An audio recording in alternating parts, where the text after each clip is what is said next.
Hello, welcome to another episode of the Happier Life Project. With me, Gabby Sanderson, brought to you by the free, award-winning mental health and wellness app, My Possible Self. Today, we are learning from a leading expert on the mind-gut connection.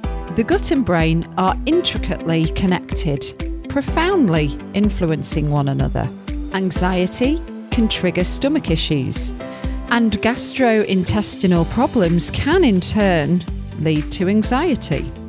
Phrases like gut-wrenching or butterflies in the stomach illustrate this connection as our digestive system responds to emotions such as anger, anxiety, sadness, nervousness, and happiness. The brain directly impacts the stomach and intestines. Even thinking about food can prompt the stomach to release digestive juices. This relationship is bi-directional. A distressed gut can send signals to the brain, and a stressed brain can affect the gut. Consequently, gastrointestinal issues can both cause and result from stress, anxiety, or depression, underscoring the close relationship between the brain and the digestive system. Your diet, gut health, and mental well-being are all deeply interconnected. To highlight this further, some signs you may have poor gut health include digestive symptoms such as gas, bloating, constipation, diarrhea, and heartburn, sleep disturbances or fatigue, sensitivity in your mood or emotional state, such as high stress, low mood, anxiety, or mood swings, a high frequency of infectious illnesses, such as the common cold, food intolerances, unexpected weight change, or skin irritations. Today's guest, Dr. Emeran Meyer, is a world-renowned gastroenterologist, neuroscientist, and distinguished research professor in the departments of medicine, physiology, and psychiatry at the David Geffen School of Medicine at UCLA.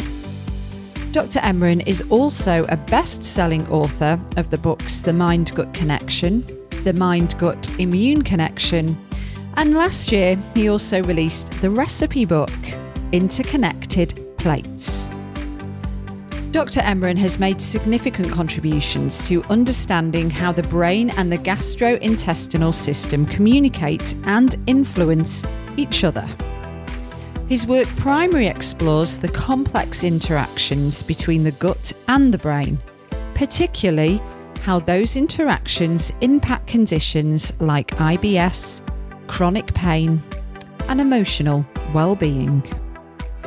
The biggest takeaway I got from our conversation was we really need to respect our gut and listen to it and not take it for granted. Our brain and emotional well-being will thank us for it.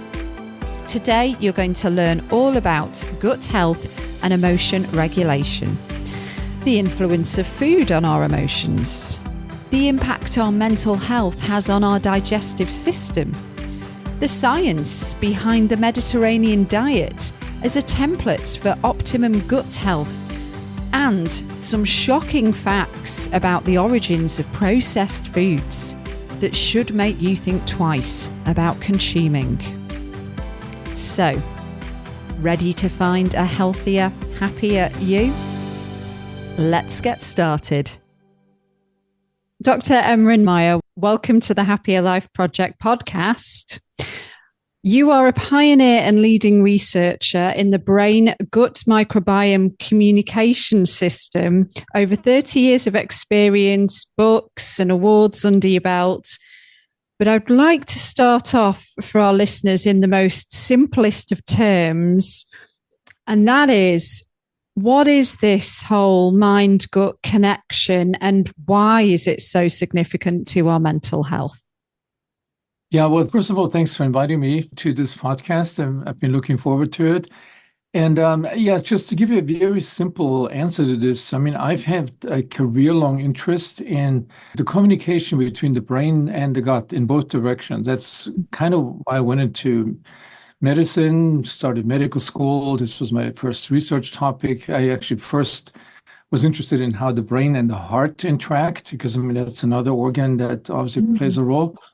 About 10 years ago or so, the microbiome science exploded. And then all of a sudden, both the lay public and patients and my colleagues got an interest in this area. Before that, it was actually a fairly esoteric concept. I was kind of an outlier gastroenterologist who didn't only focus on the gut, but who always incorporate the brain. And a very simple answer why that is the case. I mean, there's a long story to it because our brains and our gut in evolution for millions of years had intimate connections, are using the same neurotransmitters, are wired in both directions. And then a lot of patients, a lot of lay people have always had that, that saying, I feel it in my gut, or Yeah. my gut feelings tell me. So there's multiple levels. There's a very strong biological level. As I said, going way, way back, there's one that if you listen to people, what words they use to express their emotions, it often has the gut in it. And the third one is that for some unclear reasons to me, I've spent my entire career in life studying these interactions between those two systems. Mm. Yeah, I kind of, and maybe it's just to make it more simple for me to get my head round. I think of it of like it's a telephone conversation between the gut and the brain. That's how they're communicating. I know it's way, way more complex than that. You did say in your book, The Mind Gut Connection, the mind body connection is a biological fact. So it's not woo woo, it's real.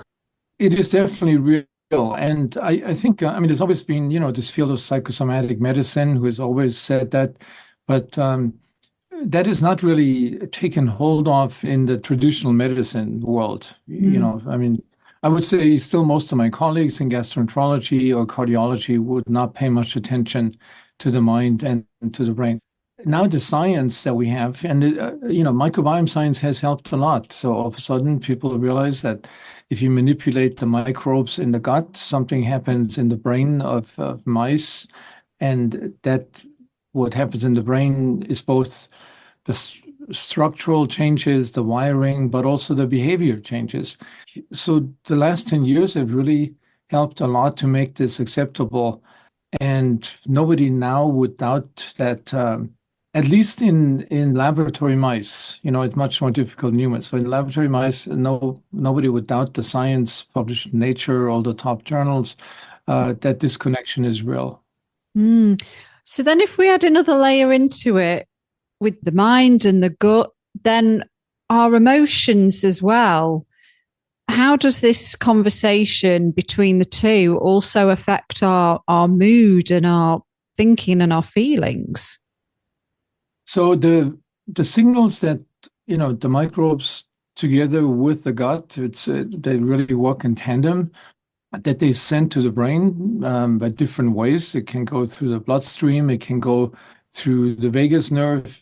There's multiple pathways, and they reach parts of the brain like the emotional circuits that play a big role in generating our fear, also our well-being, and how we've known for a long time if you eat a tasty meal, you feel better. Yeah.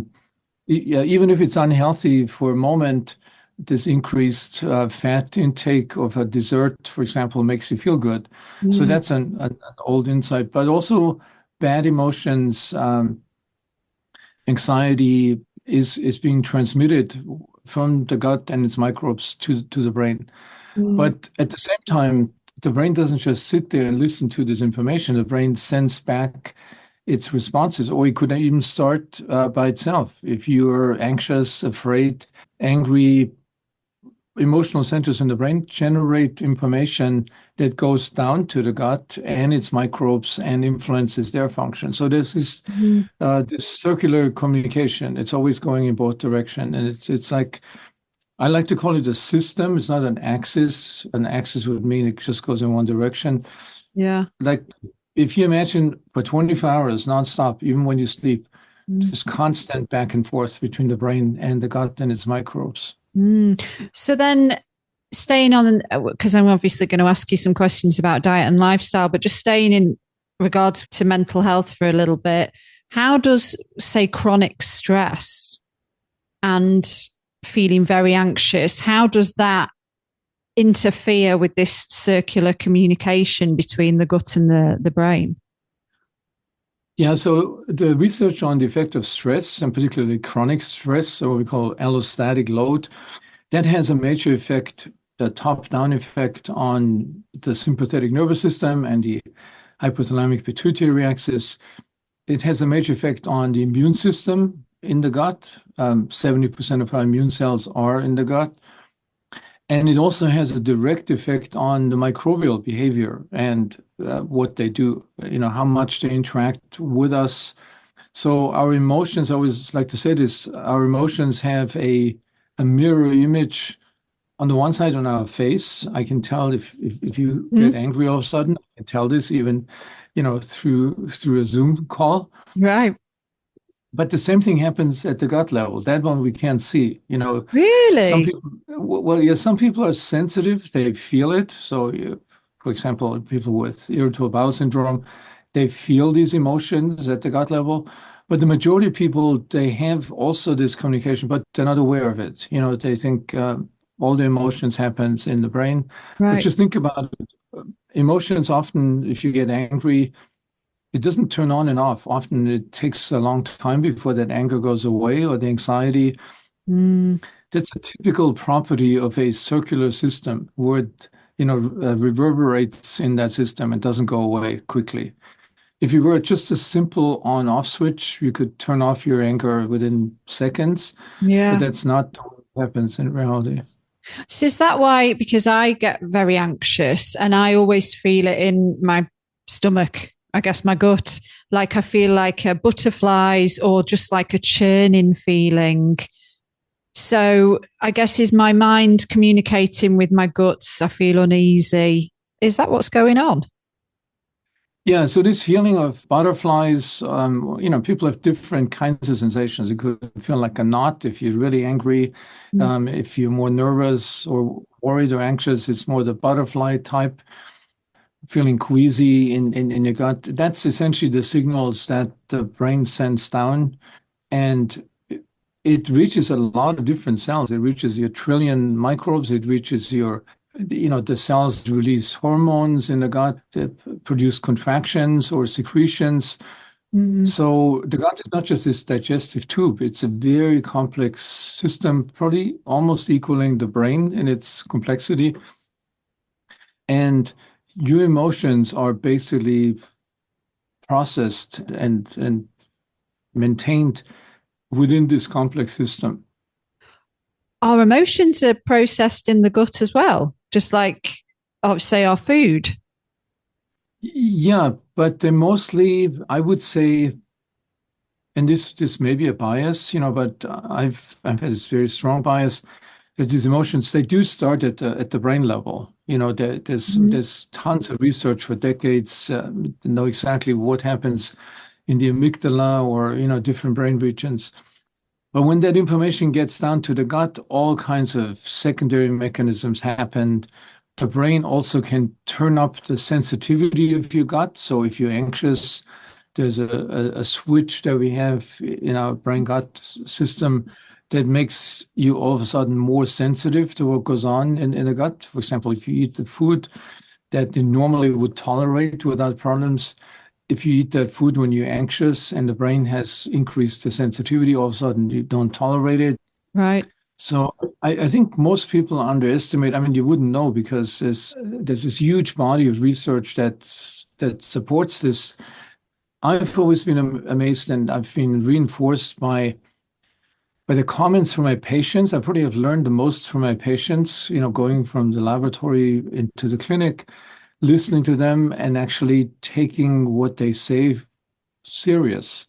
Mm. A lot of my colleagues that see patients that have these sensitivities and talk about their gut feelings.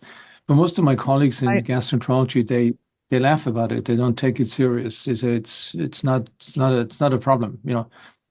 I recorded an episode on emotions with Dr. Emma Hepburn recently, and we were talking about how to manage more challenging emotions.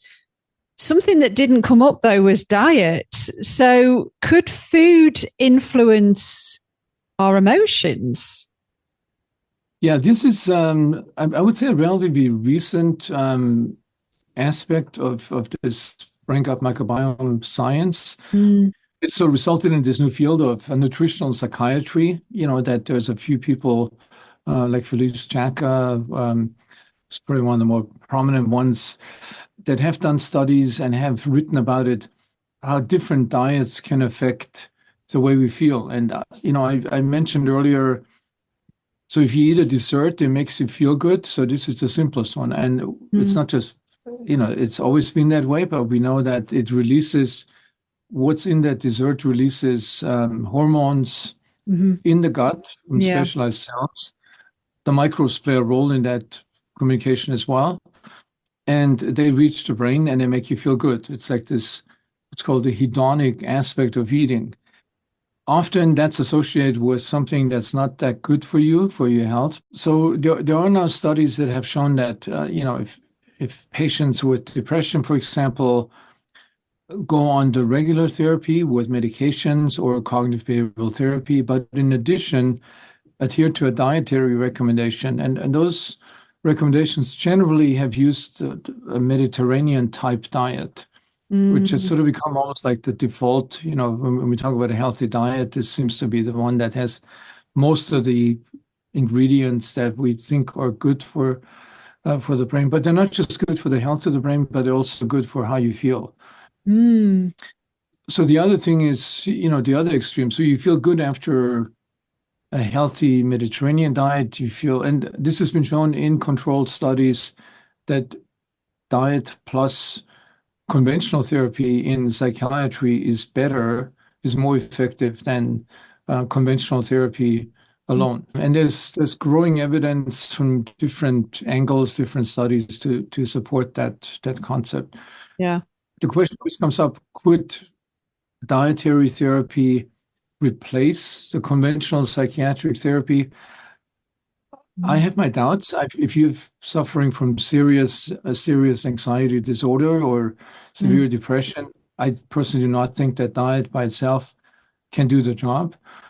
But if you have a milder form of these mental disorders and you do your cognitive behavioral therapy or relaxation therapy, then diet will have an additional beneficial effect. That's the way I see it right now. yeah. As a scientist, you're always open to that new evidence forces you to revise your hypotheses. But so right now, Right. this is my worldview of that field. It's quite complex, isn't it? The relationship we have with food, though, because it's so different person to person. And I'm thinking about what you said about that dopamine hit we get when we have, say, something sweet and nice, and it makes us feel good.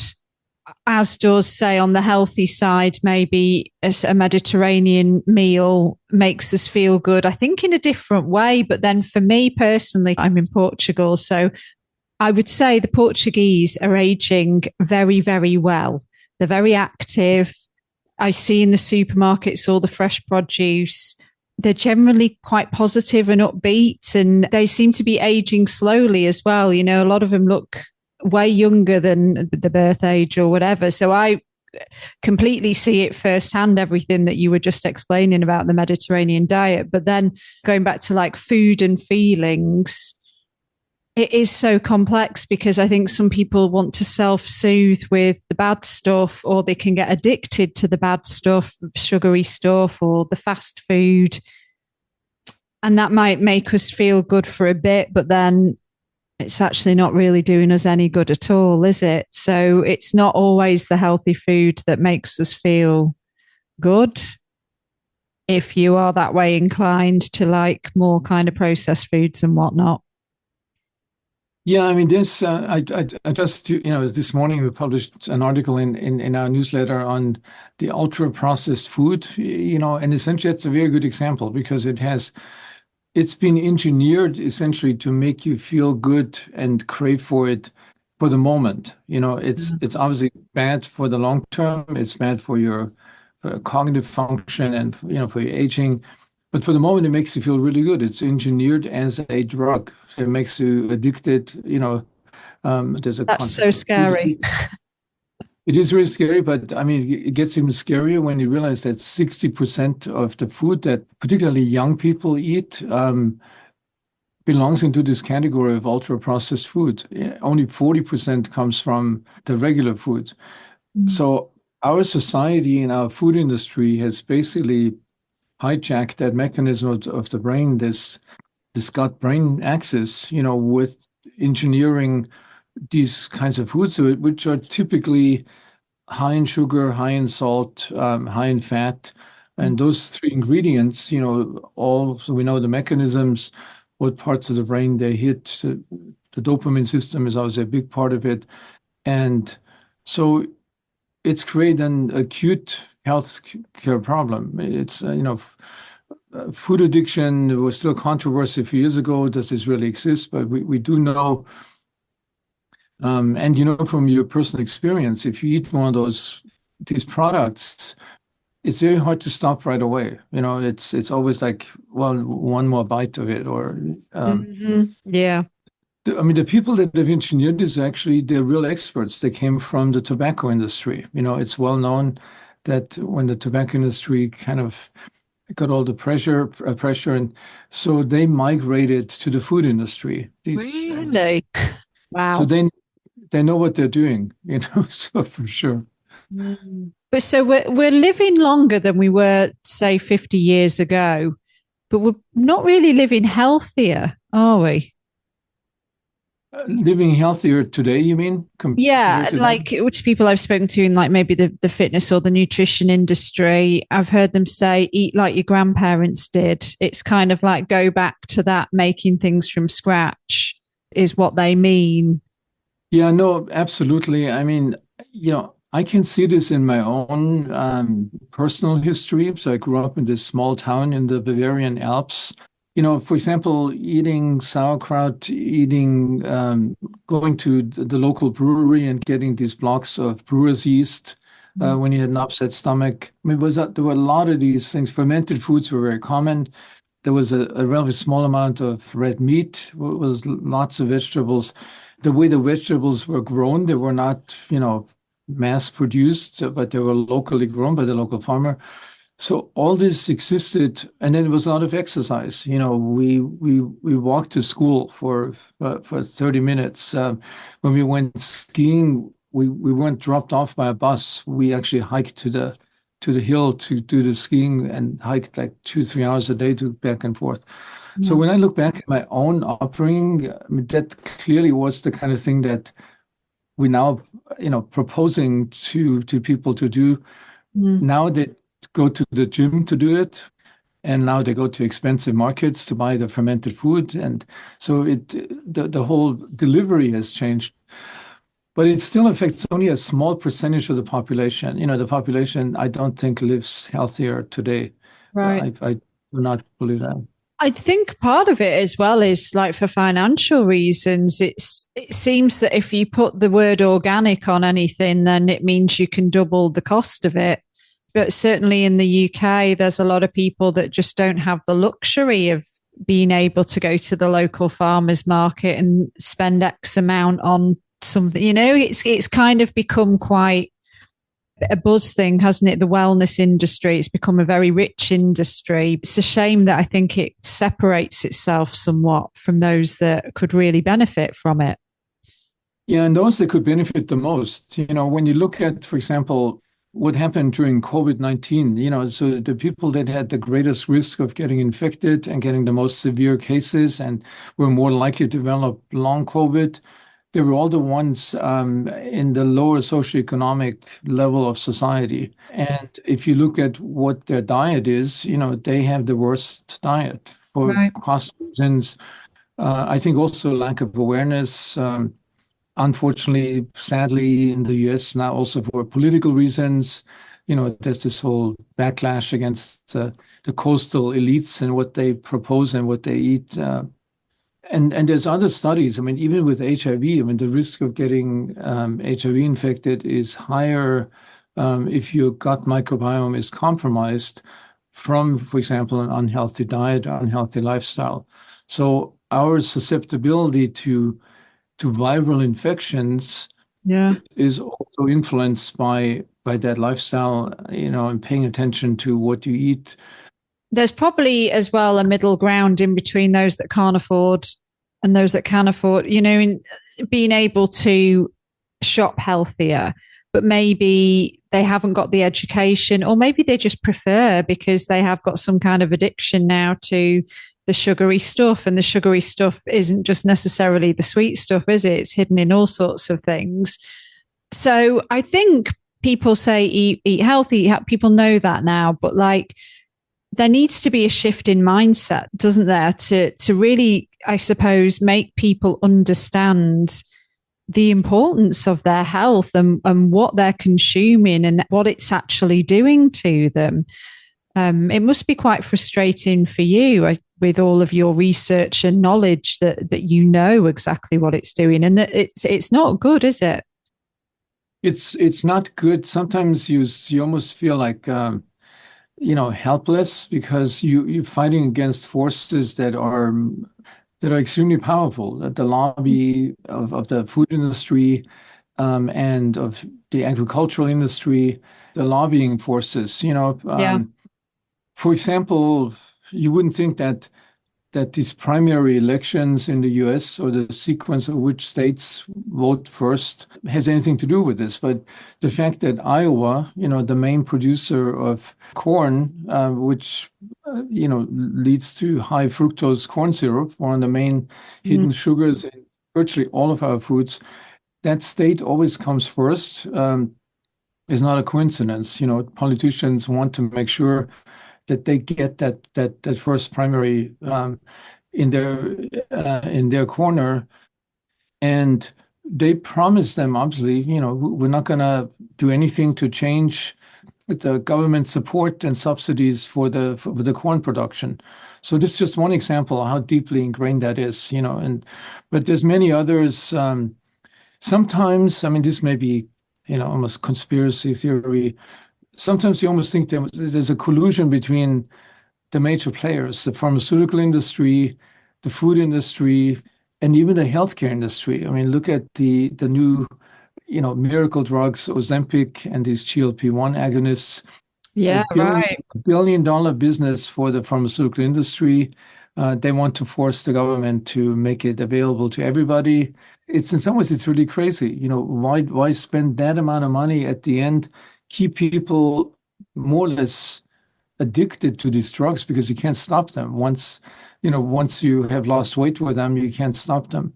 But it shows you how these different incredibly powerful forces in the country, I'm sure in the UK it's somewhat similar, how they interact with each other to maintain this current system. So if you want to change it, you feel like this lonely crusader, fighting against a huge. But then, I mean, you can't give up. You have to change behaviors. You have to make people aware of things, and at some point, hopefully, with the younger generation, there will be a change in attitude. People no longer want to be dependent on the healthcare system, but they actually want to control their own welfare system, So well, taking that thread and running with it, becoming our own engineers to better health.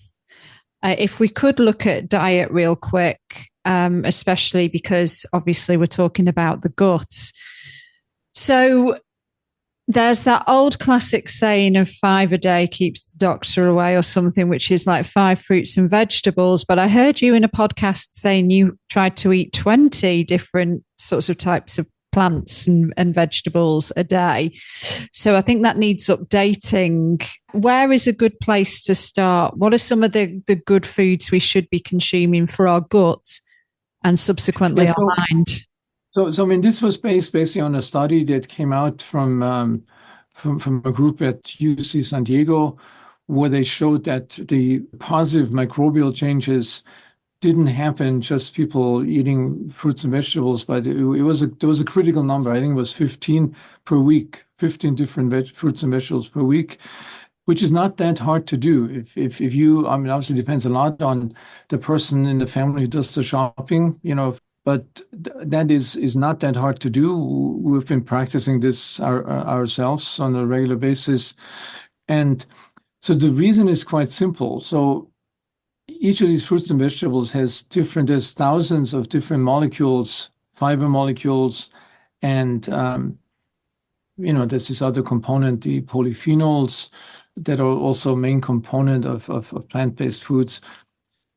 So if you just ate apples, for the week, you wouldn't need that many different microbes to break down the fiber that's in the apple. You would, I mean, let's take this hypothetical number. Maybe you need 2 or 3. But now if you expand the supply chain of these different fiber molecules, for each of those, you need other specialists that contribute to this breakdown. And so the more variety you offer this ecosystem, the more specialists the ecosystem will bring on board to break down, these large molecules, complex carbohydrates, polyphenols. And that's essentially what you want. Any ecosystem, the diversity and the richness meaning how many of each of those different types are there of the microbes, diversity, how many different types are there. It's generally taken as a criteria to call a gut microbiome or a ecosystem healthy or health promoting. So it's actually a very simple rule. People have struggled, can we measure what kind of bacteria do you need to actually call your gut healthy? More important than anything else is this diversity and richness, and that you get by eating a lot of different types of fruits and vegetables. Which goes against a lot of these diet plans, right? Like keto, or even like elimination things, like eliminate carbs completely from your diet and stuff like that. So you must be very much anti all those fads. Yeah, and it's a new phenomenon. When you think back, I mean, I mentioned earlier my own personal history, nobody was discussing new diets. Most diets in traditional places in the world were culturally transmitted and reinforced over sometimes thousands of years. The Mediterranean diet over 2,000 years, and people in that Mediterranean basis experimented with that diet and refined it. And what we have today is actually the best tested, diet. So when these fads come up, this is a new phenomenon that all of a sudden, people are promoting like the opposite from what we consider healthy. These fat diets, they have certain benefits for the person who eats them. Like the keto diet, obviously, if you want to lose weight quickly, and if you are 20 years old and go to the gym and muscle building is your main goal in life, and fat-free muscle mass is your goal, then a keto diet for a while may not be bad. The same thing for there's some children with refractory epilepsy, and surprisingly, these children that have like a seizure like every 15 minutes, it's a terrible condition. They seem to be responding to a keto diet. And the reason for that has been shown at the brain level as well. But that's a tiny fraction of the population. For the majority, it's definitely not a healthy diet in the long term. And some of these proponents like Mr. Atkins, from the Atkins diet, I mean, he died from heart disease. And there will be more people like that, that will have that same problem. The elimination diets, and that goes into this whole area of personalized diets. So this is now a big thing, and there's some science supporting this, that everybody needs a different diet, and that's partially based on their microbiome composition and partially based on their on genetics. And so people do this massive testing of every parameter in your body and in your gut and come up with these personalized diets.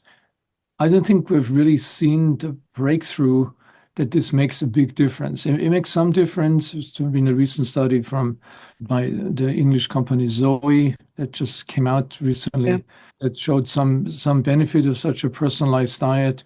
But if you think back, if there's such differences, it wasn't necessary for previous generations, like 50, 100 years ago. They all ate like the part of the world that I come from, they all ate the same diet. They ate till they were full. They didn't really snack because there wasn't as many snacking options, was there? Well, certainly of the confectionery, the sweets and the candies that there is now. Yeah, and talking about the candies, I come from a family, several generations of chocolate makers. Oh, really? Yeah, and I've actually, as a kid and as a youth, worked in that business. So I was exposed to all these chocolates. And the main difference, when I think about it today, people didn't just eat a whole box of these. First of all, they were expensive. Secondly, this was like a special thing to have one of those, artisan pieces of chocolate you would just indulge on the one, Right. and you wouldn't do it every day. So many potentially unhealthy food items that are now, as I said, 60% of our diet were available, but in much, much smaller quantities. It was not this mass consumption of that. Now your main source of nutrition comes from unhealthy foods, so. Absolutely. If we talk about listening to our guts, how can we pay better attention to what it's trying to tell us?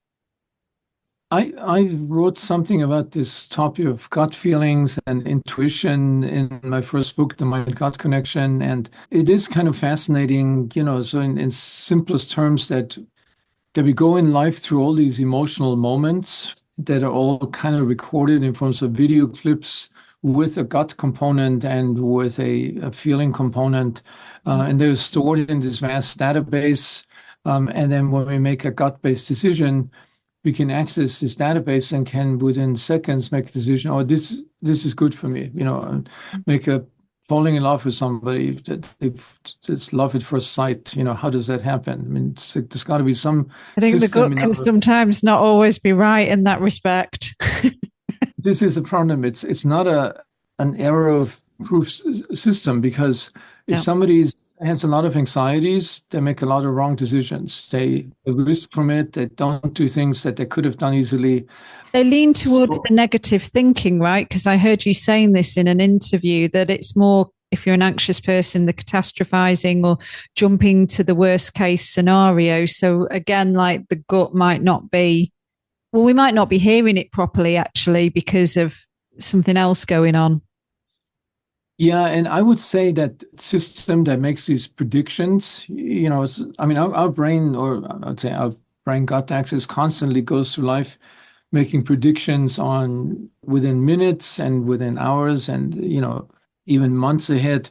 And these predictions are just like any of these self-driving cars. I mean, they collect information and then make a prediction. Is that next curve they make a right turn or left turn? So I've sort of compared this, how the brain-gut axis works like a self-driving car that can always have access to billions of bits of information previously stored. And if that hypothesis is correct, I mean, I don't know, very difficult to prove that, but we definitely know that we have a system in our bodies that can make these decisions, these intuitive decisions, and often they're actually quite accurate.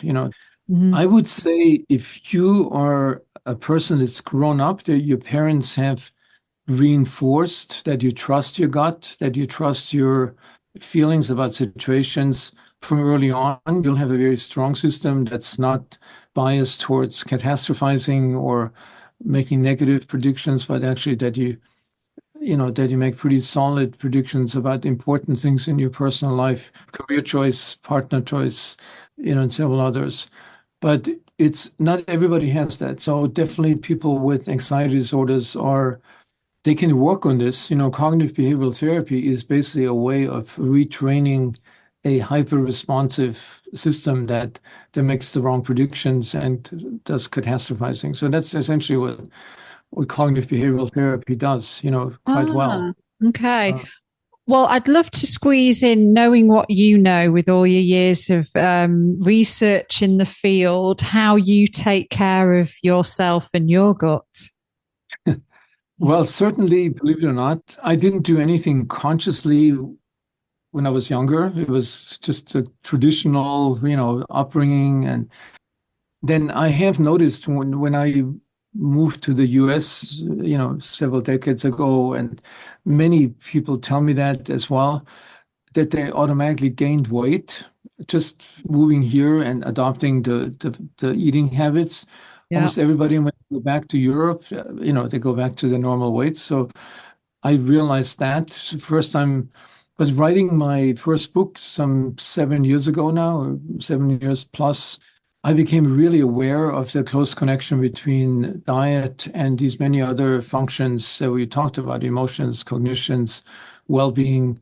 This was, the pandemic helped. There was a lot of time to experiment with changing the cooking, and my wife helped a lot actually in this experimentation. And so we adopted and developed our own Mediterranean style diet and would not deviate from that, for anything, because it feels good.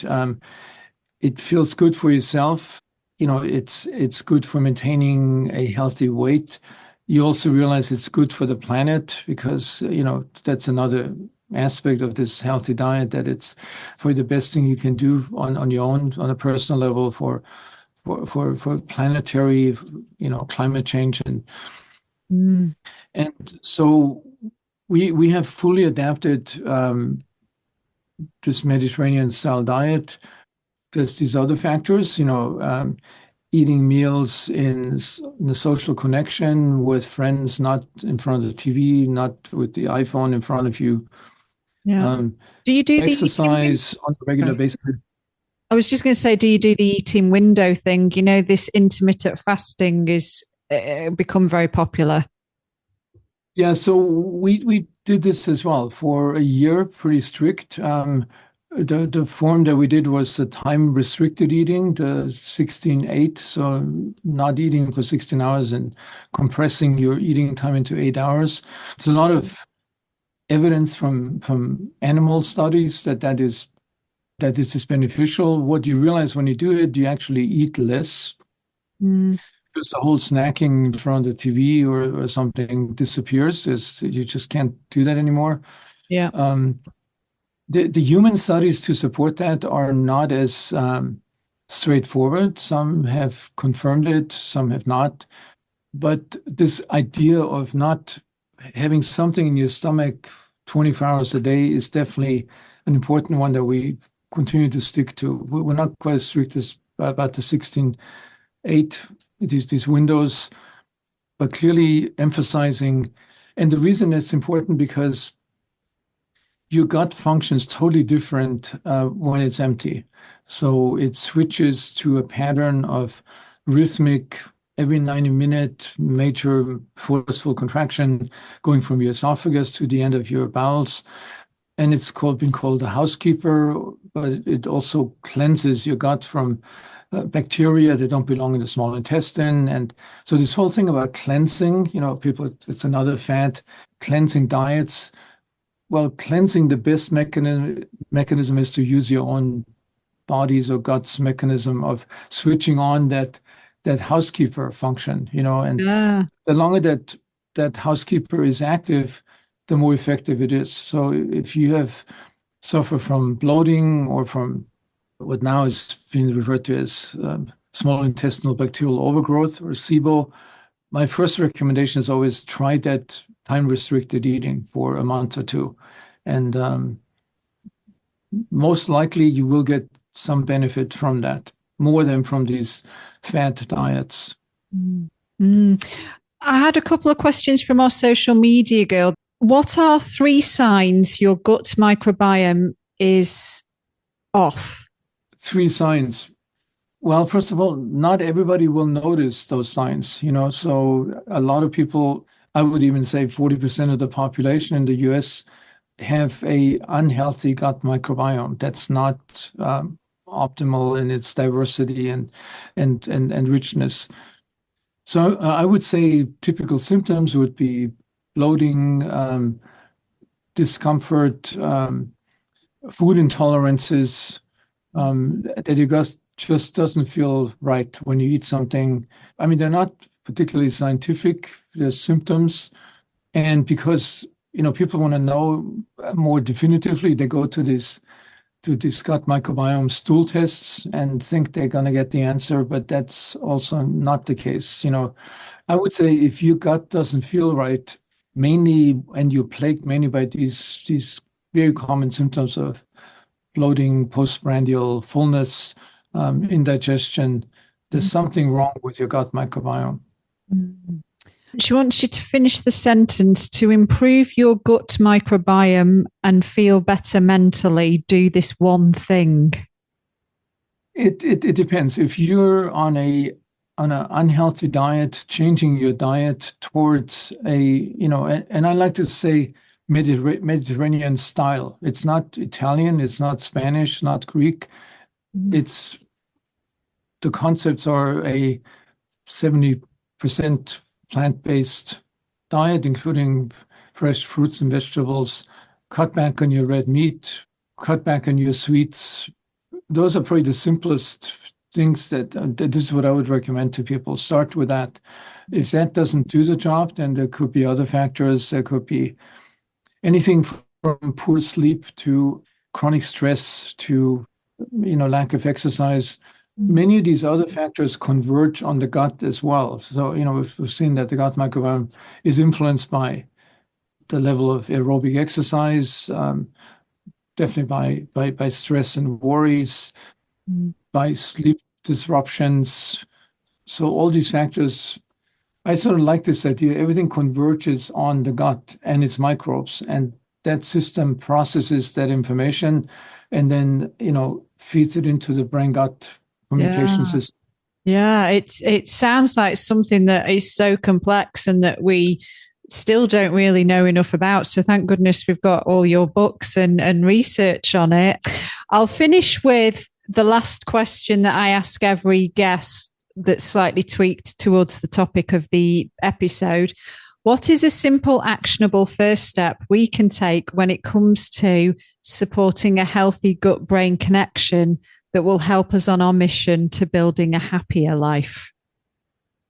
Well, focus on what you eat, when you eat it, in which context you eat it. So there's many things about the food culture that we have lost in the modern world, but that Italians, for example, the easiest way to say, okay, if you haven't been in Italy, just go there in the summer, go to these outdoor restaurants and watch the people, the locals, how they eat their food. So a lot of social interactions, a lot of walking around back and forth, for the whole evening, the whole night even.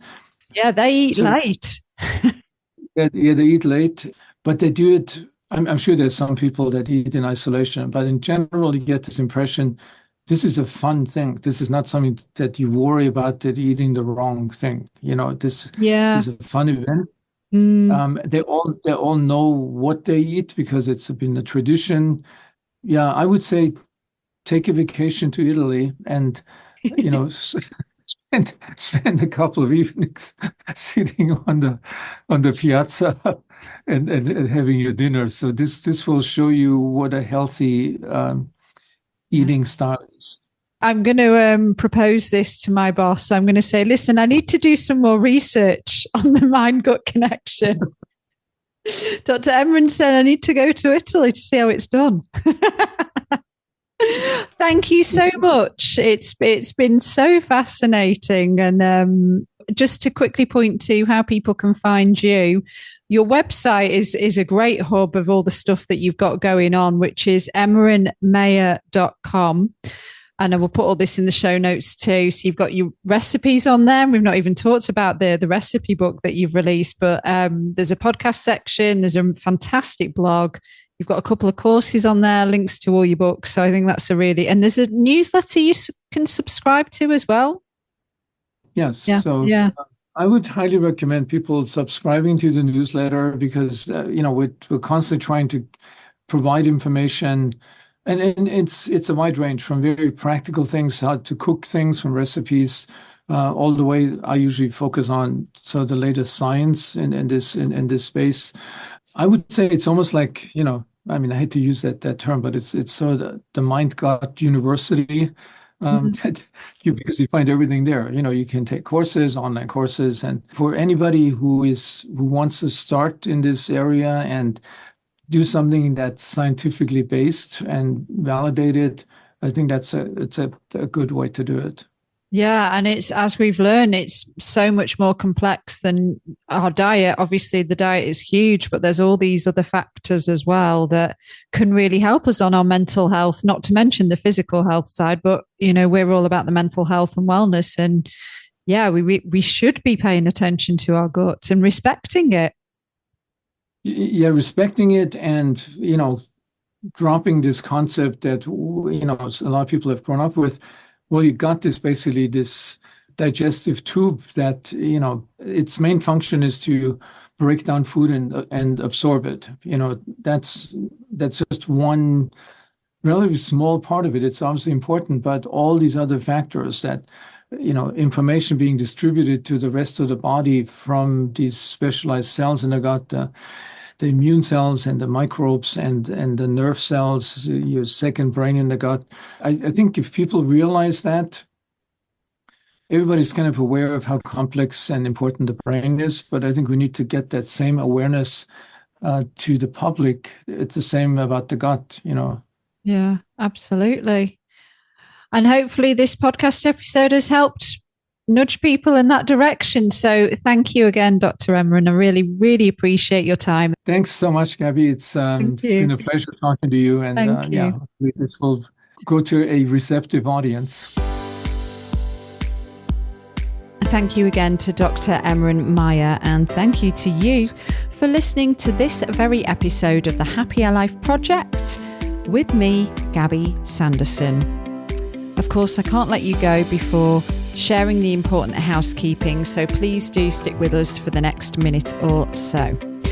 If you are suffering with your mental health, there is a crisis button on the My Possible Self app, which will signpost you to the correct information for immediate expert advice. Those of you who are listening not on the My Possible Self app, but on one of the podcast platforms, the My Possible Self app is completely free to download, so you don't need to worry about it costing you anything. If you are in crisis or you think you may have an emergency, please do call your doctor or the emergency services immediately. The views expressed in this podcast are solely those of the interviewer, which is me, and the interviewees.